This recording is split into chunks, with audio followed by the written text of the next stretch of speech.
આજે 7 દિવસ થઈ ગયા છે, કોઈ પણ પગલાં લેવાયા નથી કોઈ પણ અધિકારી વિરુદ્ધમાં, શું કહેશો?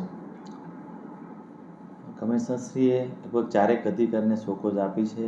ગઈકાલે એક અધિકારીનો જવાબ લેવામાં આવતો હતો પણ તેણે થોડોક ટાઈમ માંગ્યો છે. એટલે કમિશનરશ્રી તેમાં જે કંઈ પગલાં ભરવા પડશે એ કમિશનરશ્રી તેમાં લેવા જઈ રહ્યા છે. અને પોલીસ તરફથી પણ એક ગુનો નોંધવામાં આવ્યો છે. પોલીસ પણ ઇન્વેસ્ટિગેશન કરી રહી છે. સાહેબ, બીજી બાજુ વાત કરીએ તો તમારો પત્ર જૂનો હતો, એ તમે પત્ર લખ્યો હતો આ બધી ગેરકાયદેસર જોડાણને લઈને, જો એ પત્રનું પાલન કરવામાં આવ્યું હતું તો આજે કેદાર જેવી ઘટના નહીં બનતી. મારે ત્યાં રોજને રોજ જે વ્યક્તિઓ બધા મળવા આવતા હોય રૂટીન પ્રમાણે હું કમિશનરશ્રીને જે કંઈ પ્રશ્ન મહત્ત્વનો હોય એ પ્રશ્નની હું નોંધ મૂકતો હોઉં છું.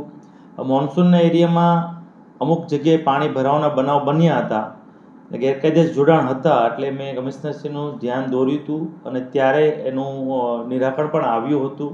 એટલે રૂટીન પ્રમાણે હું પત્ર લખતો હોઉં છું. સાહેબ, પત્ર કેટલા મહિના પહેલાં લખવામાં આવ્યો હતો અને શું ઉલ્લેખ કરવામાં આવ્યો હતો? તે સમયે વરાછા રોડ, રાંદેર ઝોન, કતારગામ ઝોનમાં જ્યાં જ્યાં પાણી ભરાણા હતા, સ્ટ્રોમ ડ્રેનેજમાં ગેરકાયદેસર જોડાણ હતું એવી જગ્યાએ પાણી ભરાણા હતા, ત્યારે અધિકારીશ્રીને કમિશનરશ્રીને ધ્યાન દોર્યું હતું અને કતારગામમાં અને જે જગ્યાએ હતું ત્યાં તેનું નિરાકરણ પણ તે સમયે આવ્યું હતું. સાહેબ, તો જો નિરાકરણ આવ્યું તો આ કેદાર જેવી ઘટના કઈ રીતના બની? એ વખતે જો પાલન થયું હતું તો કદાચ કેદાર આજે જીવતો હતો.